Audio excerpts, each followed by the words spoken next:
Welcome to Flowing Life. If you are new here, I am super excited tonight. Thank you, Pastor and First Lady, for giving me the chance to get on the mic, for trusting me with the mic. I really appreciate it. I don't take that lightly. So, guys, if Pastor hadn't already told you, like he just said, make sure you jump in the comments. I'm a very conversational person.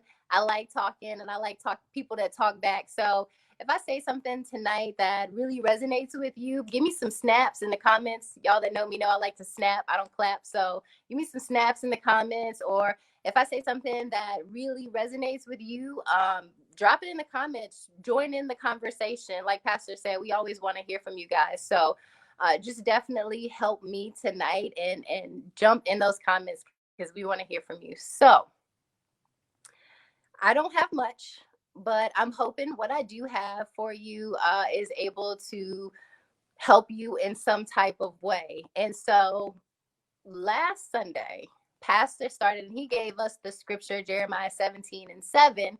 And it says, "Blessed is the man who trusts in the Lord and whose hope is the Lord." And so a couple of things that Pastor said that stood out to me was like, first one, he's like, he breaks down how we trust in the Lord. So we trust in God's characteristics. So it's like, we know God, we know he's going to come through. Like, we know his track record.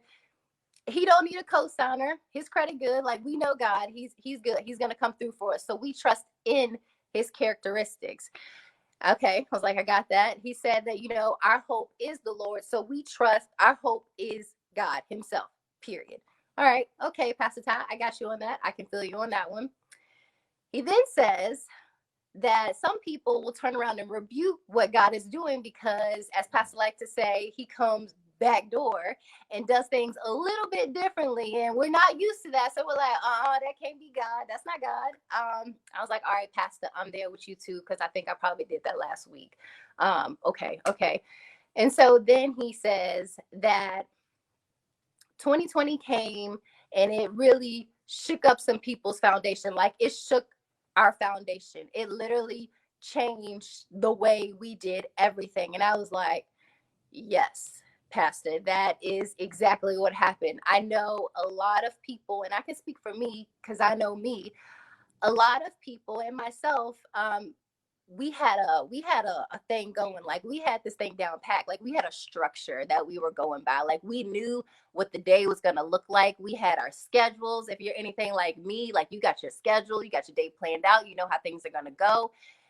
And then 2020 came and everything looked completely different. Like, you're so used to getting up, you get up, you get dressed, you go to work, you do some work. Well, some of us do work. You do some work, you go home, you got your extracurricular activities that the kids are involved in, and then you may eat dinner, go to bed, you turn around, you do it all over again. We had this thing down, and then 2020 came in and nothing looked the same. Everything was turned upside down. So some people, if you're like me, you don't even have a morning commute in the morning anymore. Like, you get up, you go straight to the desk, you start logging in, you don't even get out of your pajamas, you just go straight to work. Like, some people just go straight to work. Like, everything changed. But then I know for me, and I've spoken to a lot of my friends and, people that I've seen on Facebook, people that I know have made the comment that, yeah, 2020 doesn't look anything like we're used to, but at the same time, it's still good. Like, even though things have been taken away from us, so maybe extracurricular activities that the kids were involved in, or you may have had meetings that you used to go to, and those things were taken away, but now you've replaced that with more time with your family. You're able to replace that with more time with your husband. You've been able to replace that with chasing after some of those dreams that you may have had. So even though these things were taken away from us and everything was kind of turned upside down, we were able to create something out of that. We were able to create something good out of that. And when Pastor said that on Sunday, it really made me think about a post that I did literally the day before that Saturday. I posted on my Instagram and I said, I was currently being gracefully broken and remolded by God. And when I said that, it really made me think about what Pastor said. So when I say gracefully broken, I'm gonna break this down for you. So my definition of gracefully broken is for your situation to be elegantly changed or disassembled, and then with the pieces that's left, you're able to create a beautiful masterpiece. That's what gracefully broken, that's how God handles us. And so two words in that definition that was very intentional is elegantly and disassemble. So when you think about elegance, you think about grace. And this is how God handles us when he is breaking us, when he's changing us, when he's molding us into something different. So elegantly, he does it with grace. He does it, he gives us peace. Like we could see this mess, we can see the stuff that's going on around us, but we still are able to have peace in that. You know, when the world handles us, the world ain't so gracious with us. The world, you may end up with scars and bruises, internal scars that you have to heal from when the world breaks you. But when God breaks you, it's like he cushions the fall. Like he cushions, like the pain that will come along with whatever the situation change may be, God cushions that. So you don't even feel the whole blow happening. You get cushion, you get peace, you get grace with this change. And the second word that I used very intentionally was disassemble. When the world breaks you, it comes to destroy sometimes. Dismantle is a good word. But when God does it, he intentionally, with care, takes you apart. That's what disassemble means, is to take you apart. So God intentionally takes away some things that we may not need anymore, some things that may be hindering us, some things that may be holding us back, whether it be people, maybe a relationship, could be a job.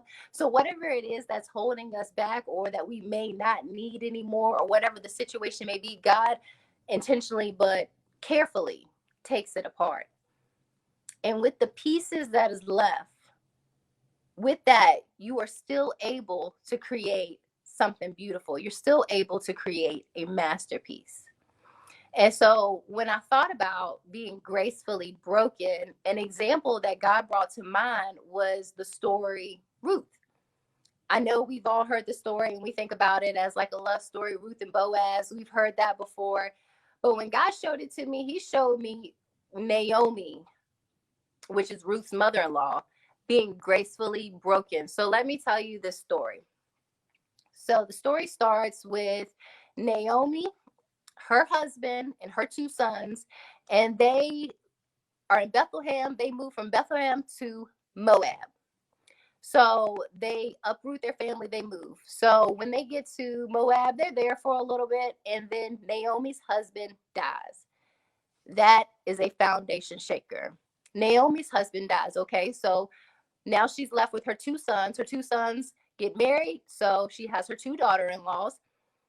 And 10 years after her husband passed away, Naomi's sons pass away. She loses both of her sons. Foundation shaker. And the reason why this is such a foundation shaker is because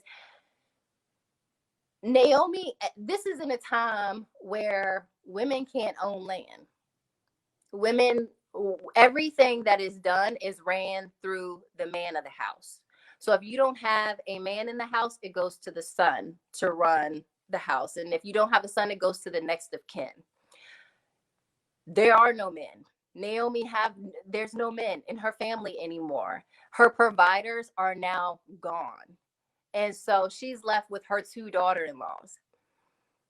And on top of that, she's not even in Bethlehem where she's from. So there's no family that can help her out.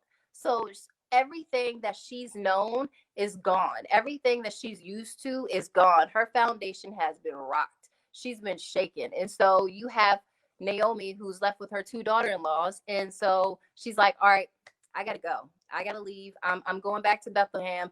And she goes, but her two daughter-in-laws go with her.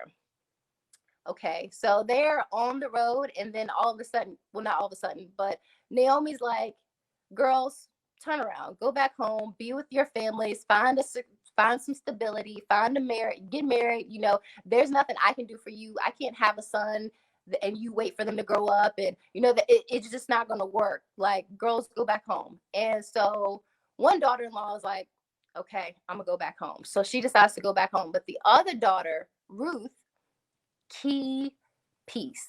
She's a piece that is left. Ruth's like, I'm not going nowhere. I'm gonna be right here with you. I'm in this with you. Ride or die till the wheels fall off. We in this thing. Okay, all right. That's not what she said. She said, your people will be my people. Your God will be my God. I'm gonna go where you go. And so Ruth is like, I'm staying.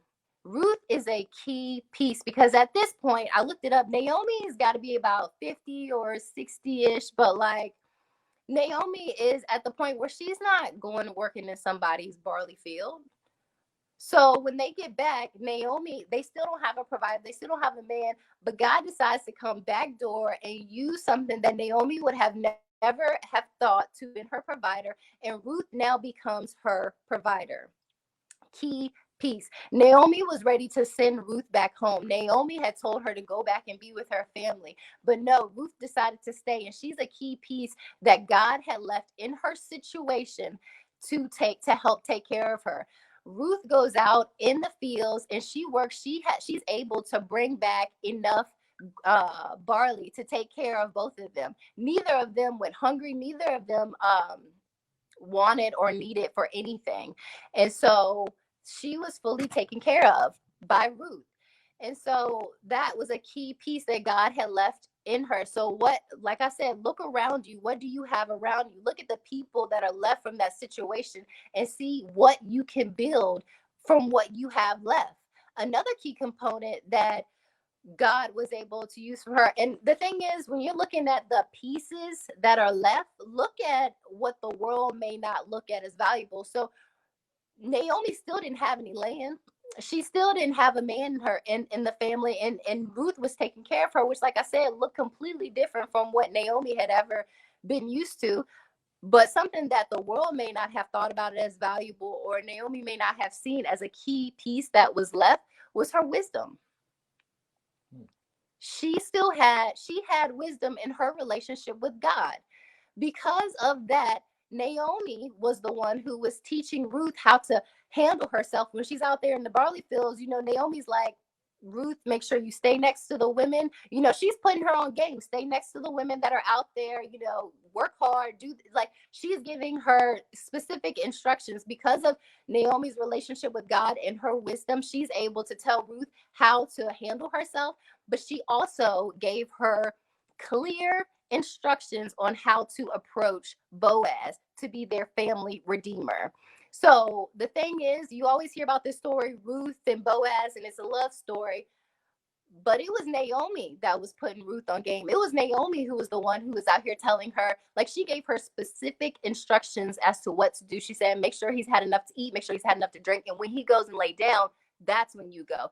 She gave her explicit instructions. And I'm pretty sure it was her wisdom and it was her relationship with God that was able to help them through that. And so that was a key piece that she still had. So if you're thinking about, well, I don't have anything left. You know, my foundation has been rocked. There is nothing left here for me. I have nothing around me to use. Think about what you do have, and that is your relationship with God. Keep your eyes on him. The scripture tells us to keep our eyes on him, and he will lead us. He will tell us what to do. And that's exactly what happened. Naomi was able to give Ruth specific instructions. Boaz then became their family redeemer. He was able to get the land that was originally belonged to Naomi's husband. So they ended up not only being able, Ruth was able to take care of her, but they also got land. And from that relationship that Naomi helped Ruth get in, came Jesse, who was the father of King David. And so from that whole situation, with what was left from Naomi's husband dying and her sons dying, and all she had was her two daughter-in-laws, from that situation, Naomi was able to create something so beautiful with people that went down in history, King David, you know? So I encourage you guys, if you're not sure what you have around you, ask God, tell him, talk to him, lean into him and ask him, this is the situation. This is what I have left, God, or God, I don't know what I have left. Show me the pieces that you've left around me, because right now I feel like I have nothing. If you feel like you have nothing, I'm gonna tell you right now, you got one of the most important things that you will ever have, and that's your relationship with God, because he's the one that's going to lead you and guide you.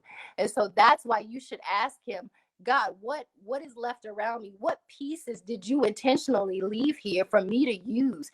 People are saying that they lost their job, but they were able to create businesses because they had the knowledge that was left from the jobs that they no longer had. So, yeah, you may think that you don't have anything, but think about the skills that you have. Think about the relationships, the people that are around you.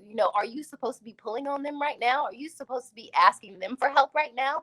Are you supposed to just be focusing on your relationship with God right now? These are the questions that you should be asking, because I'm pretty sure whatever it is that he left around you, he left it intentionally, and he's waiting for you to pick it up and to use it. So I really encourage you guys to really lean into God.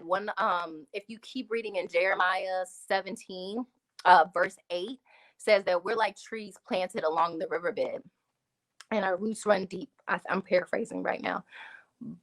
But I encourage you guys to lean in to your source, God. Like, be like a tree. So Pastor said something the other day, and I laughed about it, because he said trees aren't planted, seeds are. And if you think about it, fun fact, trees that are volunteer, well, they're called volunteer trees, but trees that are uprooted and put in another place. So if you have a tree that you planted in your backyard that was not originally there, but it's already a grown tree, you plant it in your backyard, depending on the situation or the environment or the whatever surrounding that tree has the ability to bend and lean towards its source and lean towards sunlight that it needs. So if you put it in a place that doesn't have a lot of sunlight, that tree is able to bend just a little bit to get what it needs. And I think we should be like those trees, and we should bend into our source and lean into our source, because he's the one who's going to guide us, and he's the one that's going to show us what we're supposed to be doing. So in these last 15, we got 15 days, right? We got 15 days. In these last 15 days of the year, I really encourage you guys to ask God what it is you're supposed to be doing. Because like Pastor said on Sunday, some things cannot go with us into 2021. And so I really encourage you guys, if you feel like you have been gracefully broken and you feel like you're not sure what those pieces are or how to use those pieces or what you're supposed to be doing, really, really lean in and ask God. Lean into your source right now and ask God, what is it that I'm supposed to be doing?